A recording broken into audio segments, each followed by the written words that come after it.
Good afternoon and welcome. Thanks for coming today. I just wanted to say a couple of thank yous here to Marcia Bowl. Dr. Marcia Bowl was so kind to invite me to be the guest curator for Wooden Menagerie, and it's really been a great adventure. And also to Nicolasa Chavez, who is our beloved curator of Latino, Hispano, and Spanish colonial collections here at the Museum of International Folk Art. And also we have another special person who was very instrumental in the exhibition here today, and that's Nancy Allen, who is an incredible exhibition designer and she came out of retirement to actually help with this show, and it really created a beautiful space for this collection. So with those pieces of business taken care of, I'd like to go on and say thanks to the Friends of Folk Art and also the Museum's Foundation for actually sponsoring this event today. Well, we've gathered a really great group of people here, and all of these people are connected by this thread that goes back at least 40 years. And in one way, shape, or form, they have been very, very much involved in this exhibition and have made this exhibition such a great success. And I would like to start with Davis Mather, who is a wonderful source of information not only for New Mexican folk art, but also for American folk art. And let me go ahead and get to my notes here real quick. But Davis Mather and also Christine Mather have been very instrumental here in Santa Fe. Davis has been a major force in promoting American folk art. The gallery that he first established in 1978 has had hundreds of works by New Mexican folk carvers leave its doors to many private and public collections across the country. And in 1977, Davis wrote an article for the Clarion, which is the magazine for the Museum of American Folk Art in New York, about Felipe Archuleta. And this has set the stage for very much a cultural phenomenon that we still experience today. And his great collaborator, Christine Mather, was the first curator of Spanish colonial art here at the Museum of International Folk Art from 1975 to 1984. In between her museum gigs all these years, she raised two beautiful daughters and also wrote 4 seminal books, and including Santa Fe Style, Native America, True West, and Santa Fe Houses. All the while, she's had this amazing collaborative relationship with Dave, and they've really formed quite a legacy here in Santa Fe. The next person who I'd like to introduce is Mr. Michael Hall, and I have to say that this is kind of an inside deal here because many years ago I received an invitation from Mr. Hall from Cranbrook Academy of Art, and he was out cherry picking people across the country and invited me to make a trek across the country from New Mexico in January in a 1976 VW Bug. And I followed a blizzard all the way to Detroit, and at one point my wife Maria said to me, and I think this was in Iowa, she said, "Andrew, I will never, ever, ever travel with you in a 1976 VW Bug with no heat after a blizzard." We arrive in Detroit, and subsequently this gentleman comes up and introduces himself, and he's wearing a black leather jacket, he has long hair, he has an earring, and I think that he's like a linebacker for the Detroit Lions. Well, to finish this story, I walk into his house, and the house is filled with folk art, filled with American folk art. But what was very unique was that there was an amazing piece by Felipe Archuleta right there inside the door. So I literally had to leave New Mexico to find New Mexico. And that really set the stage for what was going to happen for now, almost 30 years later, our orbits come back. So, with that said, Mr. Hall directed the sculpture program at Cranbrook Academy of Art from 1970 to 1990. During the 1960s, Hall developed an interest in American folk art while he was teaching at the University of Kentucky. Becoming a well-known figure on the American folk art scene, he's known as a collector, critic, and curator. The Hall collection of American folk art is on permanent display at the Milwaukee Art Museum, yet he's very dimensional in his endeavors. Hall is not only a curator, he's also an artist, an educator, and an author. As a sculptor, Hall has exhibited across North America, including the Whitney Museum, the Art Institute of Chicago, and the Walker Art Center, as well as the Los Angeles Institute for Contemporary Art. Mr. Hall has been awarded as an artist the Guggenheim Fellowship, the National Endowment for the Arts Fellowship, and many other awards, which are very much too numerous to mention here today. As a commentator on American folk art, Hall has lectured across the country and has authored many exhibit catalogs as well as essays, and his most recent book, Elijah Pierce, A Legacy in Wood, was published by the Columbus Museum of Art in 2014. Presently, Mr. Hall serves as the curator of American folk art at the Columbus Museum of Art. The next person who I'd like to introduce is another amazing story here today, and that is Ron Archuleta Rodriguez. And Ron has been very, very much a part of this exhibition and has been my go-to person as far as the real stories about not only his experience as a sculptor, but also the experience of the Archuleta family. And he also has a very unique story here in that there are 3 generations of Archuletas that are actually represented in this exhibition, and he is also very much involved with the other gentlemen that were involved with the Archuleta studio in Tesuque. Working as a sculptor and creating his very interesting contemporary animal wood carvings for the past 35 years, Ron Archuleta has been exhibited all across the United States and has been a part of many public and private collections, including the Museum of International Folk Art here in Santa Fe, as well as the Museum of South Texas in Corpus Christi, and the American Folk Art Museum in New York.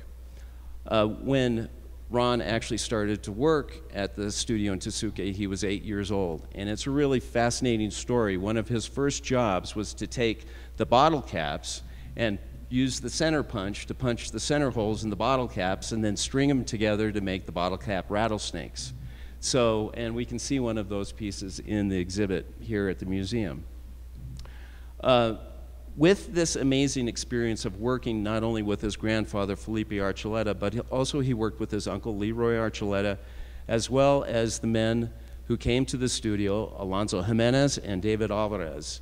And this is really an amazing story, and it's a story that's very unique to what has happened and has been generated here in this last number of years. And the last person who I'd like to introduce is Luis Tapia.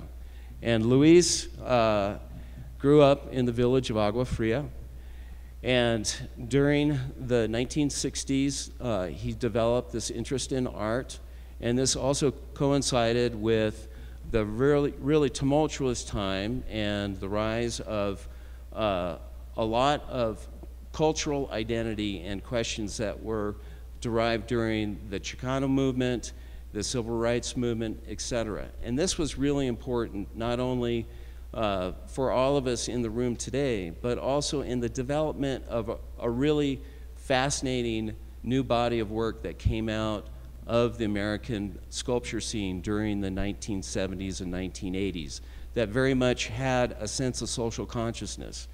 And when I first saw Luis Tapia's work was in 1986, and this was at the Museum of Fine Arts in Houston, and this was a part of the Hispanic Art in the United States exhibition, which really set the stage for many, many things that would happen throughout the 70s and 80s in the sculpture world.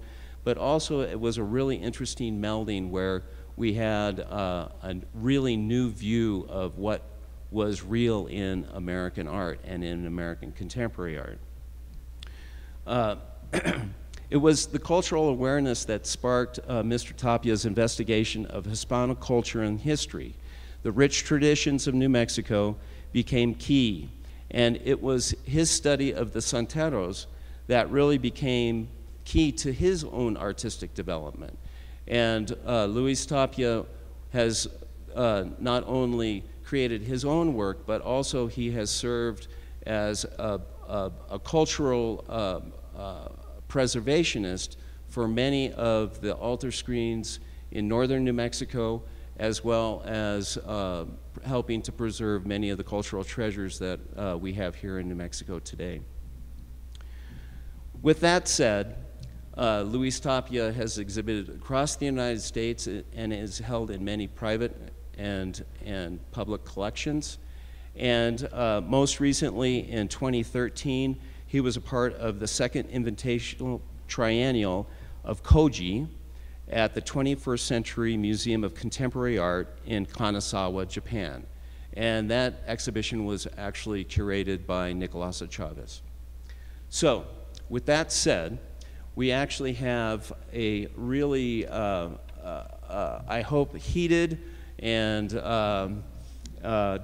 tumultuous conversation here. We have 3 different questions that I'm going to pose to the panel. And really what this is going to be about is conversation. And what I hope is that we can get something rolling here real quick.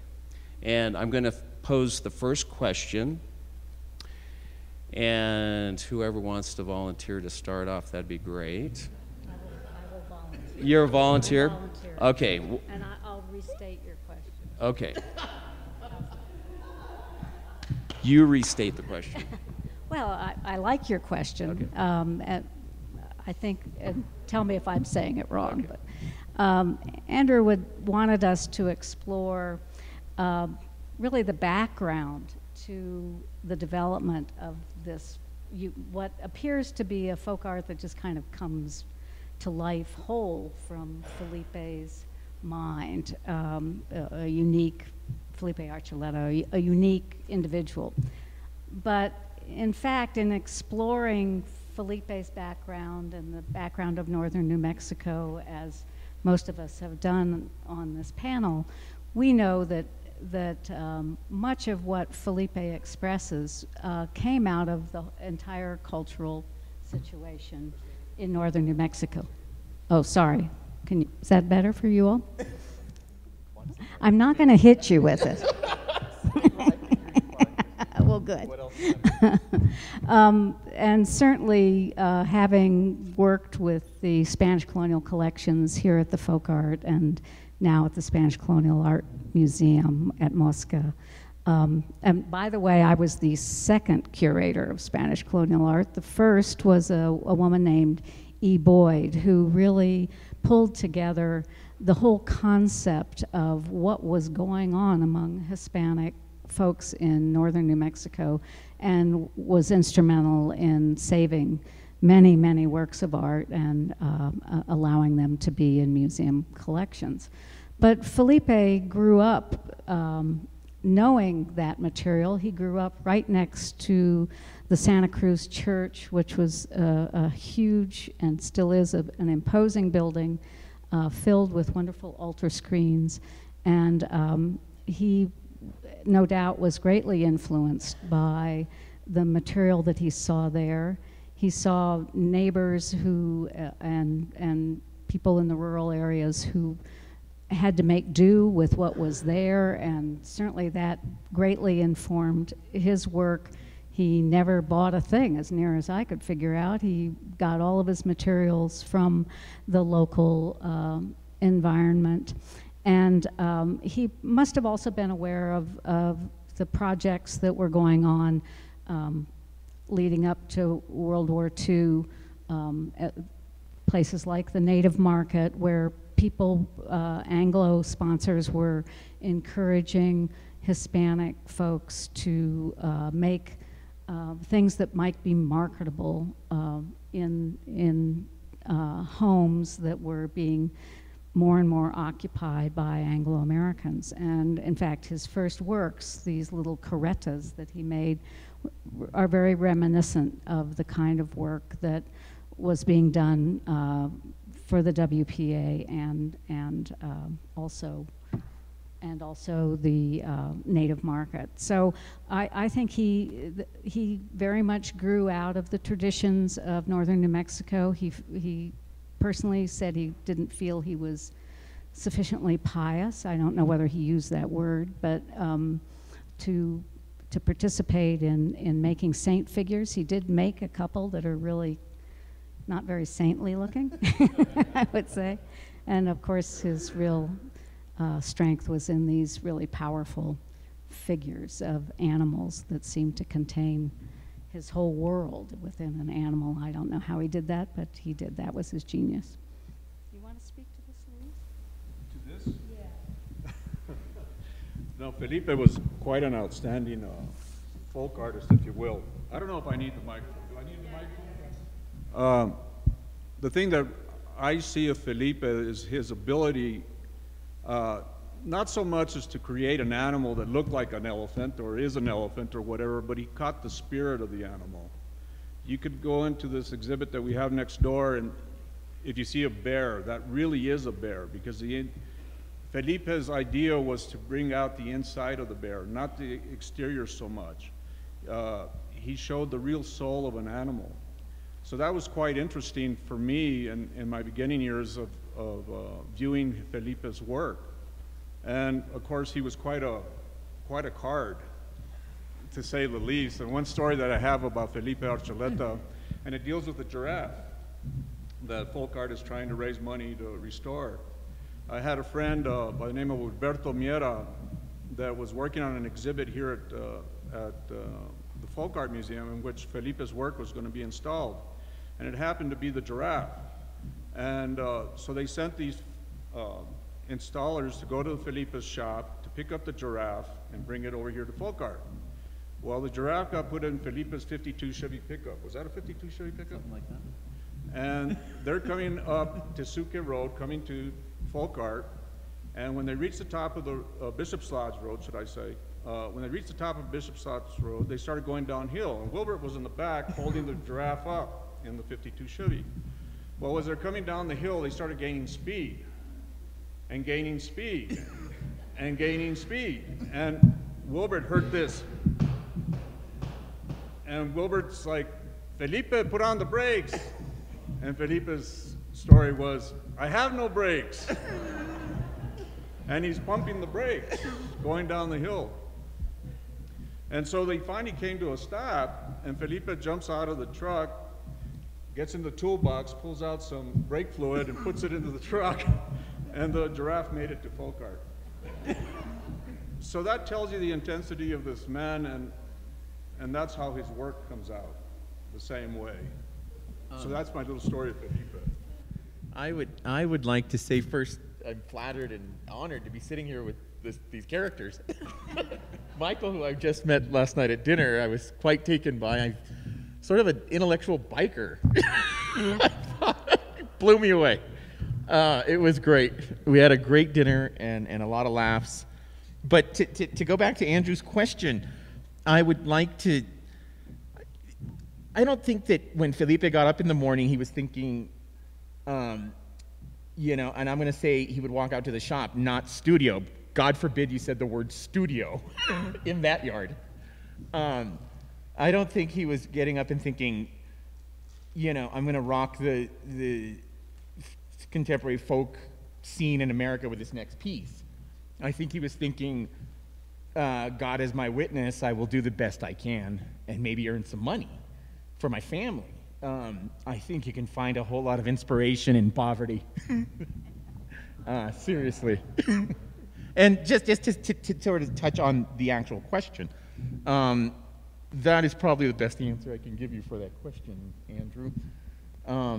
Everything came from, as Christine was saying, and even Luis, almost desperation. Absolute need all of the time, even in the way of getting it there. However, if somebody gets injured on the way, that's okay. We got it there.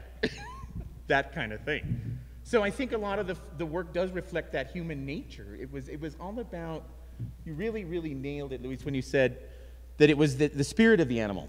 Felipe was very much about spirit, good and bad. So I think you were, both of you really were accurate in your descriptions of the man that was my grandfather. With that being said, I guess we can go down to Davis. I would love to hear what Dave has to say. I thought the microphone was on a volunteer basis only. Of course, I also your don't wife understand. is using it. Tumultuous and heated. Andrews, you should have supplied alcoholic beverages, Andrew. Am I to address one of your three general questions? Let me think. When I first walked into the yard, as it became known as, it was a very relatively quiet situation, and often, for the most part, I just remember Alonzo working there with Felipe, and they were speaking Spanish to themselves. I think it was maybe a wonderful time for them. It was not hopped up. There were not collectors, particularly a few, with some exceptions. But so it was a rather quiet scene. And Felipe would do a little work, and then he'd retire into the house to watch the dating game, you know. And he would love to come out, and he would want to talk about Bachelor number 1 and what you thought about this. And with that, I'll pass the microphone to Michael Hall, who Michael Hall has a Rasputin-like quality that I remember from like 38 years ago. Oh, it just builds and builds, doesn't it? In 1975, the New York art critic Robert Pincus Witten dubbed me the Bardic Biker. And today I've been dubbed Rasputin. I think there's a wonderful space in this, in between these monikers that probably tells you more than you already want to know. I want to deal with the questions pretty much as they have been posed. I'm a bit of a structuralist that way. Also allows you then to blame everything that isn't happening on the moderator that wrote the questions and not the panelists who are addressing them. But I think I need to set up a couple of things for you so that you can see my view on this as having to do with oppositional forces that really impact the answer that I want to provide for you. Because the question here really concludes by asking us, what impact has this had on the tradition and upon contemporary folk art scene? The tradition is one thing and the contemporary folk art scene is another. Felipe as an artist, and I think it was clarified here a minute ago that his strength perhaps was that he was not so much a carver of animal images as he was perhaps a carver of animal portraits. And so we need to see these two things set up over and against one another. I'll be very simple in this. Early Egyptian art, when we look at the wall paintings and we see a representation of Ramses, okay, it's very static and it's loaded with tropes and conventionalities and conventions that are known to everybody in that time who looked at it. They knew not so much that this was Ramses, but this was Egypt. So this was an abstraction. Centuries later, when they would do depictions of, say, Akhenaten, the art had changed and you begin to see him not as formidable and abstracted as Ramses would have been before, but his little bloated pot belly sort of hangs out over his little linen diaper and his eyes are a little bit wonky. And we're starting to get artists who are free at this point in time to not so much represent Egypt, but to represent Akhenaten, with his strengths and his weaknesses and his foibles and his personality. And we have emerging in this scene then the endeavor that we would ultimately call portraiture. And we would go through the the years of art history, understanding that portraiture goes back and forth between these conventionalized representation and then these kind of penetrating, insightful portrayals. Felipe, it seems to me, winds up over here in group number 2, and it was his gift to be able to find, if you will, the baboonness of a baboon and give it life in the carving, the bareness in the bear. And this is the power of his art. On the other hand, if you're talking about the American folk art scene, this is not a gift that's particularly well known or well respected or even desired in the folk art scene. Because the folk art scene, first and foremost, was driven politically. Not so much artistically as politically. And again, we have two poles here. And the political driver for all of this was American identity, and more importantly, American modernity. Okay? Folk art didn't even have a name, for the most part, until about 1910, 1920, when suddenly it was co-opted as a way to reinforce the efforts of America's fine artists, the trained artists who were making abstract art in New York City. And they were having a hell of a time getting the American people to enjoy this work because, first of all, it was weird, it was abstract, and probably very suspect because it was tainted by some weird foreign Frenchness. Bad, bad, bad. Okay? And so how are you going to overcome this? Well, what about if you found an old weather vane and a kind of a flat, flinty portrait from the 19th century of some guy that owned a hardware store and his wife, and you say, look, this portrait's very flat. Gee, look at this weather vane. It has a beautiful sort of silhouette outline. You know, it's kind of that silhouette outline that we find in the work of, oh my God, Matisse and Picasso. But this isn't French and foreign. This is homegrown. It was done by a blacksmith who never went to art school. And this was a way to domesticate American modernism. And folk art became the agent for this. This was the political utility of folk art, and this is the base of what's referred to here in this question as the folk art scene.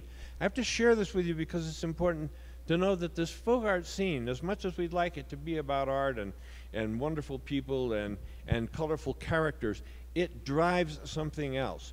And it also drives something else, which is the idea of American exceptionalism.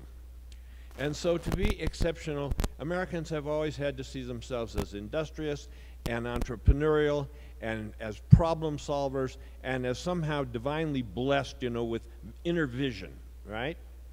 When you start talking about artists that come from a long tradition, where's the originality? Where's the uniqueness? Where's the outsiderness in all of this? And suddenly we come upon a marvelous artist working in the Southwest whose work, as has been already illustrated, connects very nicely to a very time-honored tradition. In fact, dare we say it, a foreign tradition that dates back to Spain and Italy. We get all of this, right? But this is a sort of a hurdle that Felipe's work has to go over. Because number one, it speaks two languages. It has a history that's foreign. It comes from a tradition where lots of people, most of whom were anonymous, all built the tradition. And we don't have the singularity and the uniqueness and the adventure and the romance and the individualism of modernism to drive this art. This is folk art. Okay?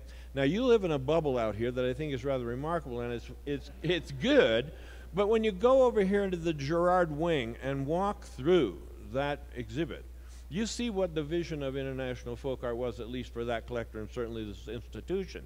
And you got mountains of stuff, right? And most of it is anonymous. And it's all interconnected, and it's driven by a sort of mid-century idea that's maybe grounded in that book that came out at that time called The Family of Man.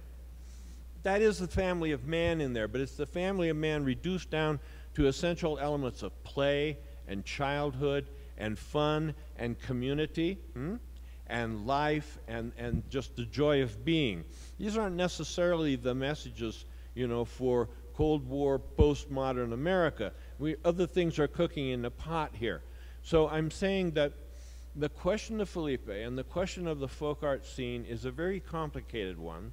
You have a marvelous artist who was, in my opinion, a rather special kind of a portraitist, but whose work isn't discussed so much in artistic terms as it's discussed within the tradition or discussed within the region or discussed within the anecdotes that come out of the yard.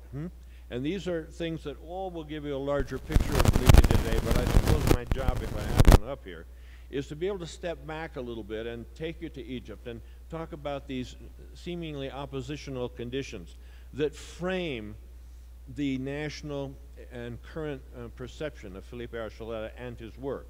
And so there are bumps in the road, and there are setbacks and deterrents that I've set up here for you, that you always have to know are at work out there when you start talking about the marketplace, when you start talking about publications, when you start talking about art criticism, and you are talking about the complete American folk art scene. I'm making a comment about folk art. It's not only about Felipe's work. I don't know if Felipe's work really helped or didn't help folk art in general in New Mexico. As you well know, we have folk art that's religious. We have the furniture folk art. We have pottery folk art. I don't know if Felipe's impact was that great on the other fields or the other mediums, but it certainly helped a little bit. I find when I started, I was doing folk art when folk art wasn't cool. I mean, it really wasn't cool. I mean, if you called yourself a folk artist in the 70s, it was like, oh, he's at the craft show. He's making lamps with seashells or stuff like that. So it took quite a while to develop folk art into actually art, and that is a respected form now. Now, what does that do for New Mexico art? I think there was an impact there in the 70s and 80s where, if you will, the Spanish market folk art was really making a killing. And today, I don't think it's there no more. And why is that? Why is folk art all of a sudden taken a turn? Especially New Mexico folk art is what I'm speaking about. And I'm finding that I believe it's the collector has changed. And the collector has turned to a different art menu, if you will. And I don't know if that has to do with youth, finances, or what. And I don't know if anybody has any help for me on that. You know, I want to address that just quickly. I think that folk art kind of went through a phase, and Felipe was definitely part of this, where it was fashionable, you know, that kind of nasty word, where it was popular to collect folk art or to be involved in folk art. And you know, as an author of Santa Fe style, I experienced that same phenomena where Santa Fe was popular. And then people would call me up and say, well, Santa Fe style's not fashionable, popular anymore. And I would say, well, good, this is good. You know, let's move on, because I think, at least in terms of Felipe, I agree with Mike in many ways, that Felipe was, he was really outside of any scene that anybody would ever want to put him in. And he was totally ungovernable in that sense. He could not be made into a prop for anybody's agenda. He was a genius. When we first met him, I just thought, okay, this is like meeting Picasso. He just happens to be, you know, a really cantankerous man with a second-grade education who's living in Tesuque, New Mexico. But this guy is unbelievable. What he is producing is unbelievable. You can go into the exhibit and, you know, pardon me, your work is beautiful. I love you, and yours too. But Felipe is in some place else. He's in another zone that we, at least I, recognized immediately, and I think Dave did, and Mike did, and Bob Bishop, and Bert Hemphill, and a whole cast of other people. It was just, when we met him, it was just, okay, we're following you, you know, whatever you do is amazing. And he didn't always succeed in his portraiture. Some of it, we don't know why, kind of descends into something that's not as good, but it's kind of undescribable. I don't think it has a whole lot necessarily to do with folk art as a fashion or as a field that was discovered by people and created by people.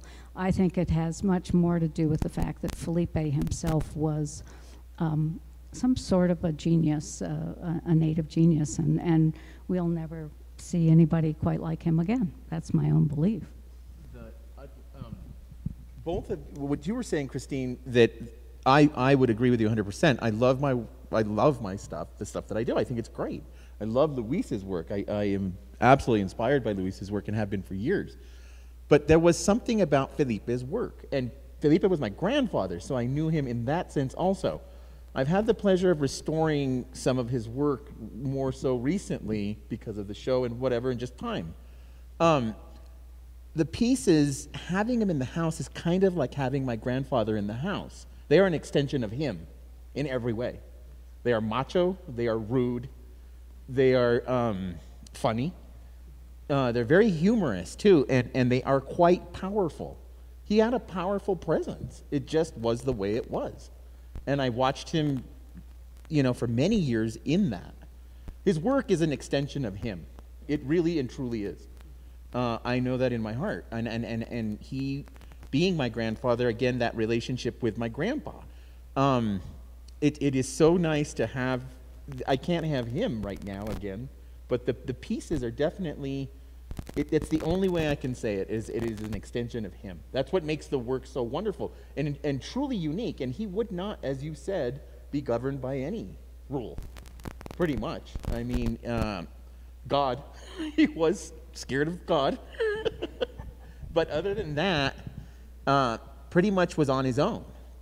But, I mean, to touch on that, I think you're absolutely right. David, the mic is voluntary. I'm going to turn it over to Mike Hall. Come on, David. Wrestling with anticipation. I don't. All I can tell you, it was a hurly-burly scene over there, and it got more and more complicated after people like Mike Hall and Bert Hemphill and Robert Bishop and any number of, I suppose you have to call them significant collectors of American folk art, started beating a path to his door. And Felipe must have been thrilled with all this, and he also must have been somewhat mystified. But I think he was. I can imagine him looking out of his bedroom, which he built himself, and watching all of these people coming and going, and the various carvers. He would frequently just pull people off the streets and ask them to carve. He wanted actually you to carve because. He didn't understand why you wouldn't want to do it yourself, and so it was a revolving door of a cast of characters, and it got more and more complicated. And there were at some point there was a busload of people, if I remember correctly, who showed up at his door, but he was a little bit ambivalent about it. I think he wanted to go back and watch the dating game. I mean, at the point I met him, he was fully retired, but he also must have been thrilled that he had found something that people appreciated, and the money he was making in relative terms was significant money, which he ended up bearing under his mattress. I don't think he ever walked into a bank. And he had sort of an apocalyptic. I think he thought the world was always about to come to an end. There was too much dope, even in his yard. He disapproved of all of the drugs that some of the carvers were taking, and rightfully so. And he would look askance at some of these people. And I don't think he ever threw any of the assistants out, but maybe he did, Ron. I don't know. You'll have to weigh in on that. I mean, totally off topic. There was definitely substance abuse, but not in front of him, ever. It just didn't happen. He lived his life honestly. If you're taking drugs, you're not really being honest with yourself, are you? I mean, really?